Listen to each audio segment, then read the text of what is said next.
4வது பகுதி ரொம்ப முக்கியமான பகுதி. நான் ஏற்கனவே சொன்ன மாதிரி தேசிய இனங்களுடைய சுய நிர்ணய உரிமை என்பது. இதுதான் இன்னைக்கு மிகப்பெரிய அளவுக்கு ஒரு விவாதத்தை இந்தியாவில் நம்முடைய கட்சியோட நம்முடைய ஆதரவாளர்களும் எதிரிகளும் தொடர்ந்து தொடுத்து கொண்டிருக்கக்கூடிய ஒரு விஷயமா இருக்கு. இதை ஏற்கனவே உங்களை பலர் படிச்சிருக்கீங்க. பலர் லெனினோட கான்ட்ரிபியூஷனை, லெனினோட புத்தகங்களை தனித்தனியா படிச்சிருப்பீங்க, தொகுதியில் படிச்சிருக்க மாட்டீங்க.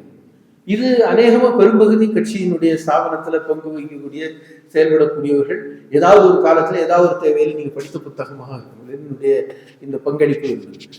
அது ஒரு ஒரு ஒரு ஒரு all round comprehensive study about the national question in the international arena of the day.